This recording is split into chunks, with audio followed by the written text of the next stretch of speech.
At 10 years old, I traded my old life for a new one at my dad's house, a place where every face was a stranger, except for one family he knew well. They were a small crew, a hard-working single mom and her 3 kids. The oldest, Emily, was 12 when I first laid eyes on her. She had a quiet kind of charm, the kind that didn't demand attention but lingered in your memory.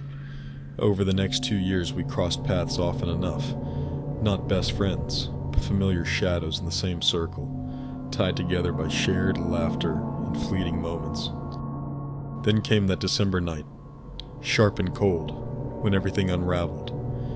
Jake, my reckless friend, was over at Emily's place, keeping her and her little brother Tommy company while their mom clocked late hours at her job. The house sat empty and unguarded, its stillness a blank canvas for something sinister. Their mom had been lending a hand to a woman she'd met through work, unaware that this act of kindness had a dark undercurrent. The woman's sister, Clara, had just walked free from a mental ward, her mind a ticking bomb no one could defuse. That night, she found her way to Emily's doorstep. A knock broke the silence. Emily, so sure it was her mom's signature rap, didn't pause to peek through the window. She opened the door wide, and there stood Clara, wild-eyed and uninvited. Jake, caught off guard and breaking house rules just by being there, didn't stick around to ask questions. He scrambled out a window, his heart pounding as he tore down the street to safety, oblivious to the chaos he'd escaped. Tommy, nimble and terrified, darted to a neighbor's to summon help, his small voice trembling into the phone. But Emily didn't make it out. What Clara did to her in those next moments is a horror I can't and don't want to piece together. With a savagery that defies reason, she ended Emily's life just days before Christmas, leaving her body desecrated in the bathroom, her head torn away and stashed somewhere among the holiday gifts. The police found it eventually, though I'll never know where, and I'm glad for that ignorance. I was kept from her funeral, spared the sight of her goodbye, but the echo of her loss carved a hollow space in me. That night, a stranger's knock didn't just take Emily, it shattered the fragile peace we'd all taken for granted.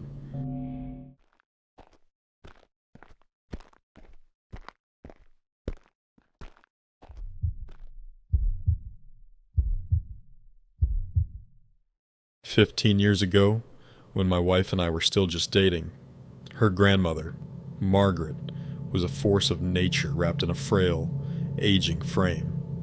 Her husband had passed the year before, leaving her alone in a quiet house in South Texas. But Margaret wasn't one to sit still. She'd taken to volunteering at the local library, pouring herself into books and small talk, chasing away the loneliness with every step she took. It was winter, and the days were short, the sky bruising into dusk by late afternoon. The library locked its doors at 5, but there were always a few last tasks, shelving books, tidying up, before everyone scattered. That night, as the cold bit deeper, a fellow volunteer offered her a ride home.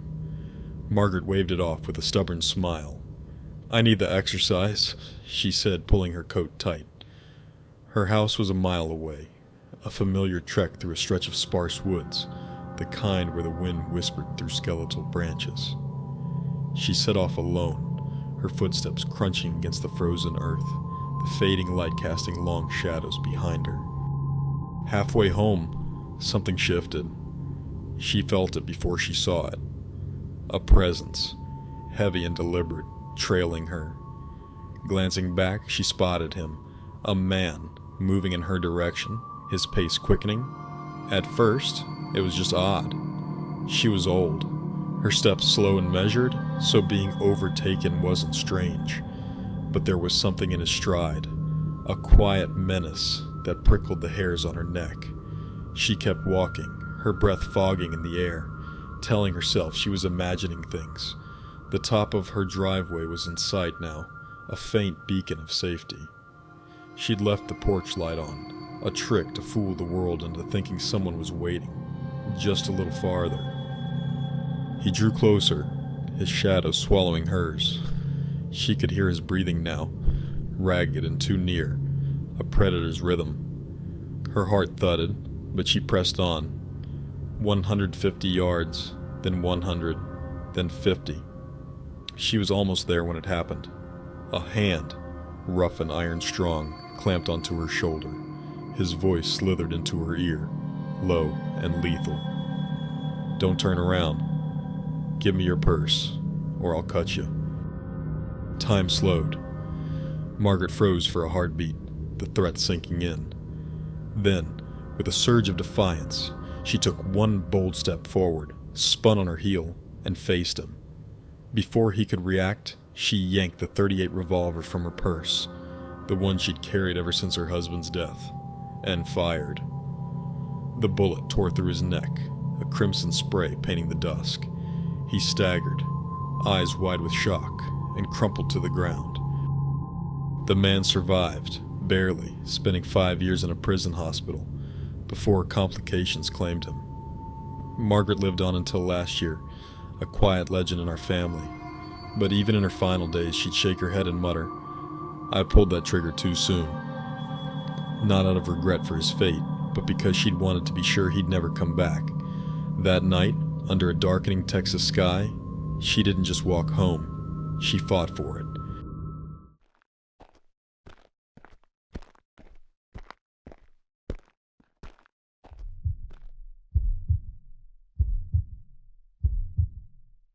When I was a kid, somewhere between 8 and 11, time's a blur back then, my older sister Sarah was my reluctant guardian whenever our parents stepped out. She was 7 years my senior, a wiry teenager with a pack-a-day habit she couldn't shake. Mom and Dad banished her smoke into the porch, so out she'd go, a cloud of frustration trailing her. I'd tag along, half to pester her, half because I didn't like being alone inside. We'd sit there, me kicking at pebbles, her exhaling plumes into the night air, until one evening something strange settled over us. It was subtle at first. A white SUV parked at the end of our driveway, just sitting there under the streetlight's faint glow. It had a bike rack perched on top and windows so dark they swallowed any hint of what lay inside. Sarah noticed it before I did, her eyes narrowing as she flicked ash into the wind. It lingered until she stubbed out her cigarette and we headed back in. Then, like clockwork, it rolled off to the church lot down the road, waiting. The next time she stepped out for a smoke, it was back. Same spot, same eerie stillness. Sarah, tough as nails, shrugged it off. "Probably some creep," she muttered, but I could see the unease tugging at her. Days turned into weeks, and the SUV became a shadow we couldn't shake. Whenever our parents were gone, it'd appear, idling at the driveway's edge, watching.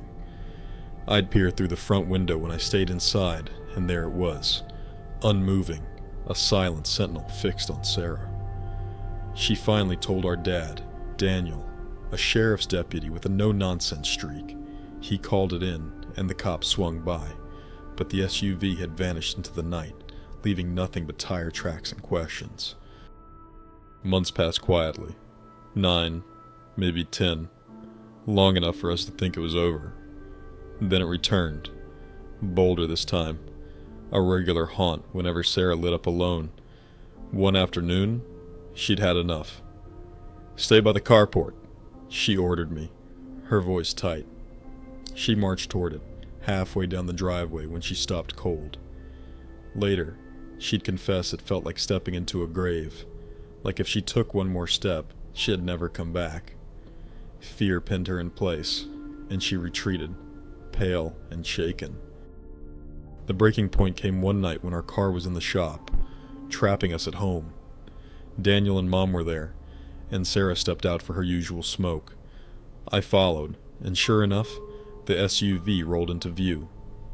"Get Dad," she hissed, and I bolted inside.